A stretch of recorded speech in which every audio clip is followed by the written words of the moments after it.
We're using Silgar 184. It's made by Dow. It's specifically made for solar panels.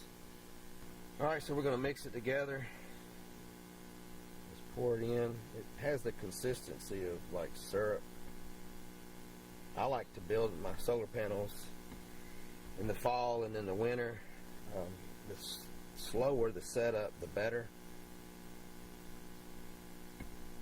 It gives it more time to move around and slide under the cells and get rid of the air bubbles. Summertime, this stuff will heat cure, so you got about 2 hours or so to play with this stuff. Don't get in a hurry.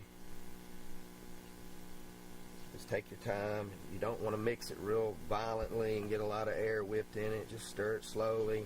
You don't have to worry about being real thorough and complete with it. It will set up. What I do is, like I said, my table, I have a vibrator built in. It helps move everything around. I try to pour it where I pour around the edges of 3 sides of the cell and not the 4th, just to let that air bubble escape. I also help spread it around with a paintbrush on the back side.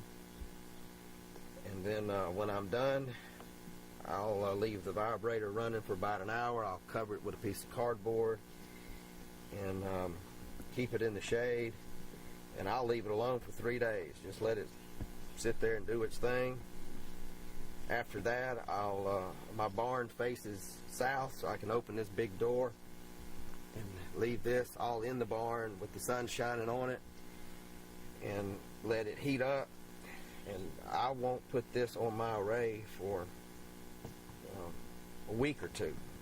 If you try to put it on there too fast, this stuff sets, it'll be sticky and the cells may slide off,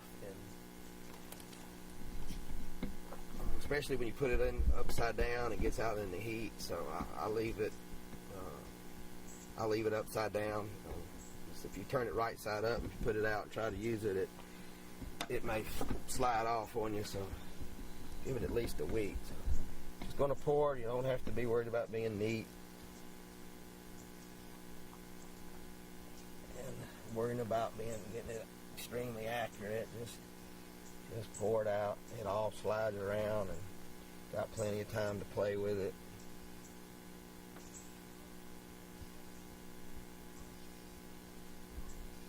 And I'll just set it there and let it leak. If you don't have a table that vibrates, you can do some things and help slide it around. And just take a paintbrush and help spread it around.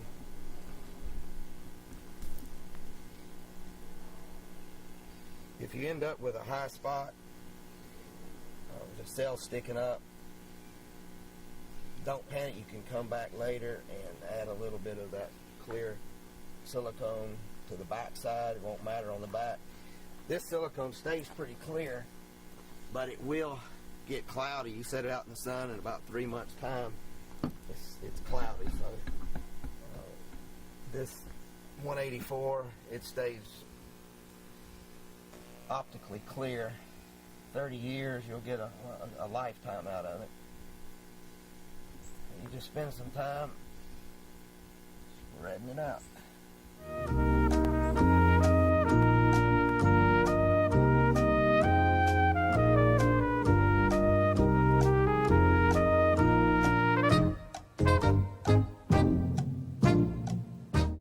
Another thing I do is, before I encapsulate, is I'll caulk a bead,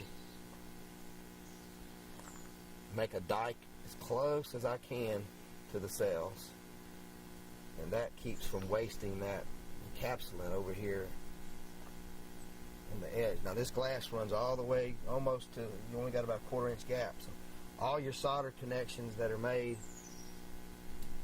are on the glass, so it's not on the aluminum where you're shorting out anything.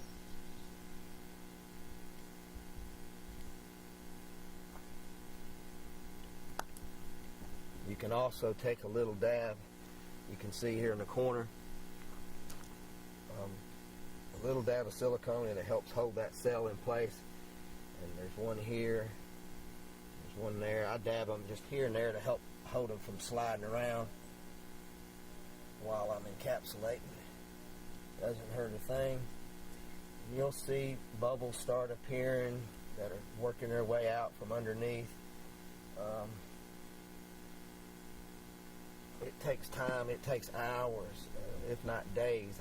I really like doing it in cold weather. The longer it takes to set up, the better. The more time it has for this encapsulant to even out. I could put it all on one end and leave it alone and come back and it'd be all even out on its own. But I do spread it around, like I said, help it out with a paintbrush to make sure I get good coverage. I have a hole in the table where I can look underneath and see where I'm having areas that need a little more help. But pretty much I'll leave it alone, let the table vibrate.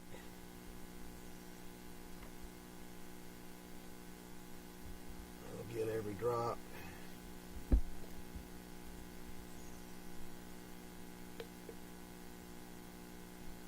I haven't found any products that are better as of yet than this made by Dow. And that's about it. I'll put a piece of cardboard over this and let it vibrate for about an hour. So if you don't have a vibrator, you can simply just help it out. Spend a little time wiggling it. I'll show you one that I did about 3 days ago. It's still a little sticky. Let me grab it real quick. This is one I built a couple days ago. The encapsulant's still a little sticky. I added a little bit of this to some of the cells that had warped up. You can kind of see the discoloration here and there, but the back side doesn't matter. Again, it's going to take about a week before I want to turn this thing over. I'll let it sit out in the sun for several days and let the heat set it real good before I put it on my array. This is one that is a couple of years old that I took off. And you can see there are some tiny little air bubbles. But the frame's held up well. It's got a little bit of age look to it.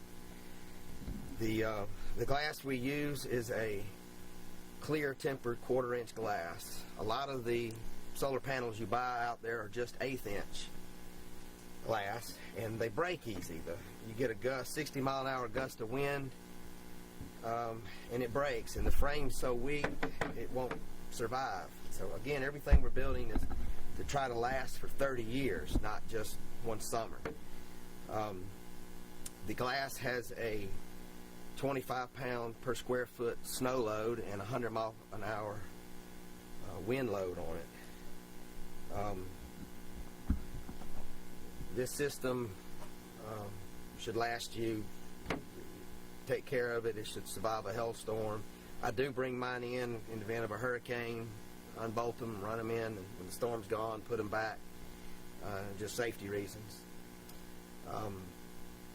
You should be able to build your own solar panel, do it yourself. You can buy these cells on eBay. We sell the frames. I have a website, and I also sell the glass. We sell the glass individually or in doubles this size. The bigger panels that we offer and the bigger glass has to be shipped by freight, and it'll come in crates. If you buy 12 at a time, you get free shipping. If you buy a minimum of 6, then you have to pay the shipping. And depending on where you live, shipping could be $100, $150. Again, you can build these for about half the price of buying one commercially made, and this is a lot stronger, much better product. This is my personal array. It's a little over 1,000 watts. I run a refrigerator, TV, and some lights off of it. It runs up. We charge some batteries that goes to an inverter and then into my house. I was going to show you how the encapsulant keeps it moisture out. I'm going to squirt it with a water hose, and you can see how the squirt the underneath as well as the top, and there's absolutely no problem. I actually come down here and squirt it with a water hose, and the easiest